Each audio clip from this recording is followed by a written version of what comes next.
یہ مصیبت زدہ ہے تو پھر تم اس سے شادی کر لو۔ میری تنخواہ اتنی نہیں ہے کہ میں 2 کنبے پال سکوں۔ میری کسی نے ڈاکٹر سے شکایت کر دی تو اجڑ جاؤں گا۔ کوثر یار تم خوشحال ہو، اگر مجھ کو 30,000 روپے ادھار دے دو تو میں یہ روپے اس کے والدین کو دے کر معاملہ ختم کروا لوں گا۔ اس کے بعد سوچیں گے کہ کیا کریں۔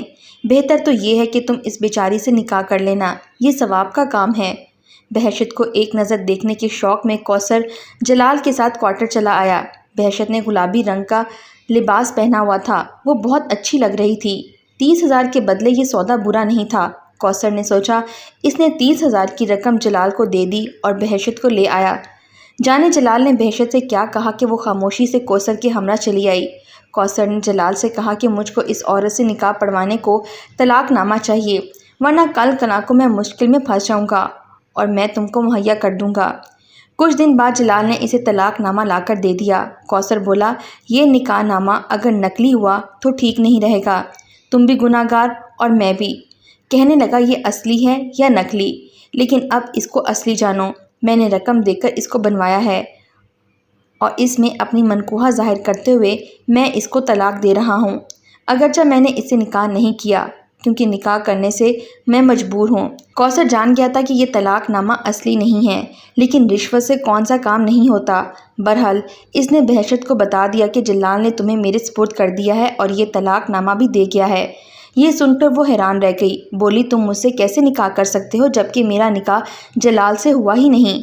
ابھی تک میں وریل کے نکاح میں ہوں۔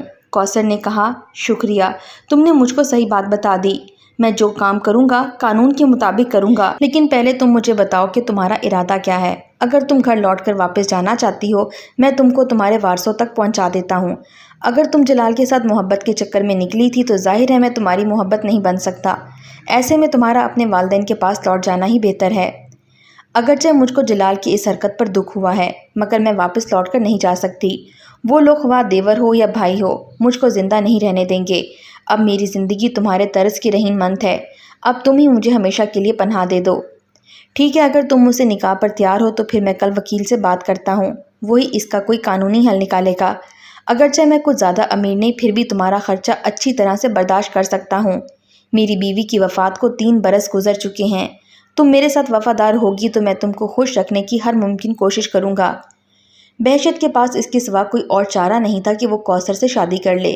اس نے وعدہ کیا کہ وہ عمر بھر اس کی وفادار رہے گی۔ اس کے وعدے پر یقین کرتے ہوئے کوثر نے فیصلہ کیا کہ وہ وکیل کے ذریعے کیس کرے اور بہشت کی طرف سے تنسیخ نکاح کا دعویٰ ڈال دے۔ کیس دائر ہو گیا، کچھ عرصہ پیشیاں لگتی رہیں، وارثوں کی طرف سے کوئی نہیں آیا، شاید غربت کی وجہ سے وہ کیس کی پیروی نہیں کر سکتے تھے۔ بہشت کے حق میں فیصلہ ہو گیا۔ اس طرح کوثر نے بہشت سے شادی کر کے اپنا گھر بسا لیا۔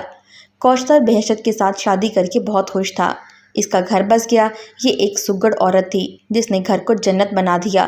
دونوں ہی 6 برس تک خوشگوار ازدواجی زندگی بسر کرتے رہے۔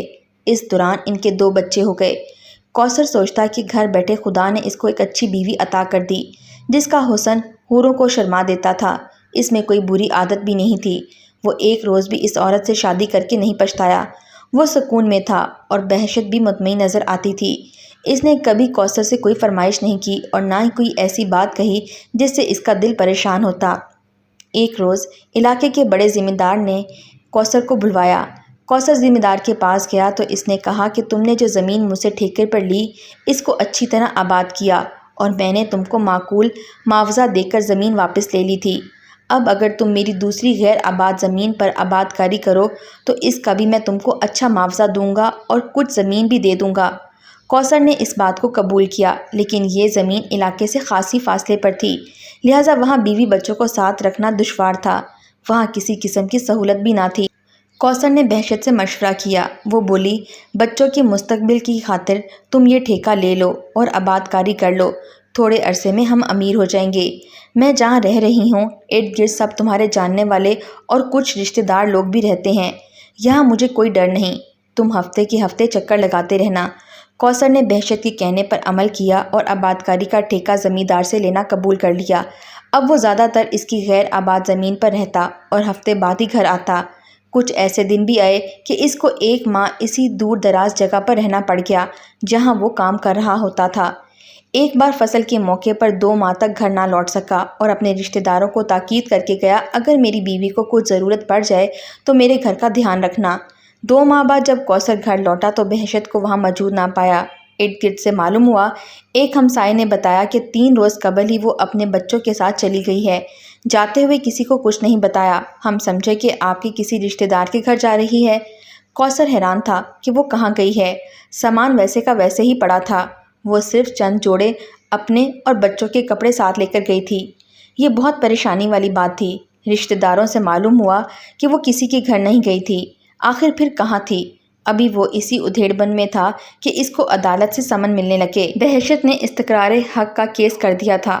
وہ عدالت میں پیش ہوئی۔ اس نے بیان دیا کہ وہ اپنے پہلے شوہر وریل کی بیوی ہے، اس کا کوثر سے کسی قسم کا کوئی تعلق نہیں۔ اس بیان پر کوثر کی آنکھیں پھٹی کی پھٹی رہ گئیں۔ اب اس سے زیادہ پریشانی اس کے لیے کیا ہو سکتی تھی کہ جس عورت کے لیے روپیہ پیسہ لٹا بیٹھا تھا، وہ عورت اس کے بچے بھی ساتھ لے گئی تھی۔ جس عورت کو برے وقت سہارا دیا، اپنی جمع پونجی اس کے بدلے جلال کو دی، پھر مقدمے پر رقم خرچ کر کے اس سے نکاح کیا، وہ سچ بیان دے رہی تھی، وہ اس کی بیوی نہیں ہے، لہٰذا کوثر اس کو تنگ نہ کرے، کیونکہ وہ کسی اور کی بیوی ہے اور اس کے گھر میں خوش اور آباد ہے۔ کوثر نے سوچا ایسی عورت کو واپس لا کر گھر میں رکھنا اب اس کے لیے باعث شرم ہے، جو نکاح سے ہی انکاری ہے۔ وہ اس کی بچیوں کو بھی لوگوں کی نظروں میں گرا رہی ہے کہ میں ان کا ناجائز باپ ہوں۔ ایسے میں بچیوں کا کیا مستقبل ہو سکتا ہے؟ اس نے مزید کارروائی نہ کرنے کا فیصلہ کیا اور کیس کی مزید پیروی سے پیچھے ہٹ گیا۔ وہ اب بہشت کو نہیں رکھنا چاہتا تھا۔ اس نے اس کے اعتبار کو پارا پارا کر دیا تھا، جس نے اس کو خون کے آنسو رلوا دیے اور اس کی شرافت پر دھبا بن گئی تھی۔ اس نے جو کیا اس عورت کی خواہش اور بہتری کے لیے کیا تھا، لیکن انسان بھی عجب شے ہے جس کو بدلتے دیر نہیں لگتی۔ اس نے بہشت کو طلاق دے دی۔ وہ جلال کے پاس گیا اور اس کو تمام احوال بیان کیا۔ وہ بولا، اگر تم اپنی بچیاں واپس لینا چاہتے ہو تو رقم دے کر صلح صفائی سے لے لو۔ یہ لوگ رقم لے کر نہ صرف تم سے دشمنی ختم کر دیں گے بلکہ تمہاری بچیاں بھی واپس لوٹانے پر راضی ہو جائیں گے۔ اس کے لیے ان کے علاقے کے کسی معتبر آدمی کے پاس جانا ہوگا جس کے دباؤ میں یہ لوگ ہوں۔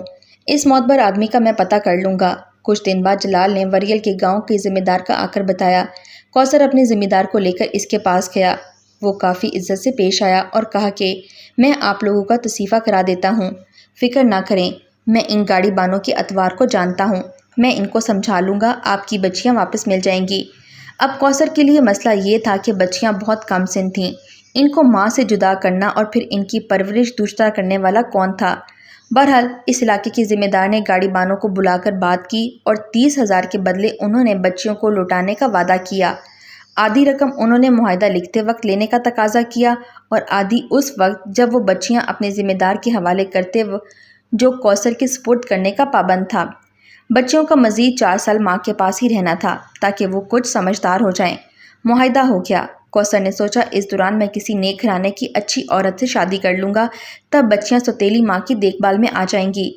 معاہدے کو 6 ماہ بھی نہیں گزرے تھے کہ گاڑی بانوں کے علاقے کے ذمہ دار نے اطلاع کرائی کہ کوثر کی بچیاں گاڑی بان ان کے سپرد کر گیا ہے، آ کر لے جائے۔ کوثر اپنے ذمہ دار کے ہمراہ وہاں گیا تو بچیاں اس کو مل گئیں، کیونکہ اس کی ماں اس کے وارثوں میں سے ایک نے قتل کر دیا تھا اور یہ بہشت کا اپنا بڑا بھائی تھا جو ان دنوں دبئی میں کمانے چلا گیا تھا۔ چند سال محنت مزدوری کر کے جب وہ لوٹا تو ایک روز اچانک ہی اس کی سوئی ہوئی غیرت نے جوش مارا۔ بہشت میکے آئی ہوئی تھی۔ نند بھاوج کی لڑائی میں بہشت نے بھاوج کو کوئی ایسی بات کہہ دی جس پر اس کے بھائی نے جوابی کارروائی میں بہشت کو یار کے ساتھ بھاگ جانے اور اس کی بچیوں کو ناجائز ہونے کا طعنہ دیا۔ بہشت کو طیش آ گیا اور وہ بھاوج کے گلے پڑ گئی۔ اس نے کہا کہ میرے تو ہیں، تمہارے بچے بھی ناجائز ہیں۔ اسی وقت اس کا بھائی گھر کے اندر آیا۔ اس نے ڈنڈا اٹھا کر زور سے بہن کے سر پر مار دیا۔ ایسی شدت کی چوٹ لگی کہ وہ گر کر بے ہوش ہو گئی۔ اس کا باپ اس کو ہسپتال لے آیا مگر وہ ہوش میں نہ آ سکی۔ کئی دنوں تک کومے میں رہنے کے بعد اسی حالت میں فوت ہو گئی۔ کوثر کو تو اس کی بیٹیاں مل گئیں۔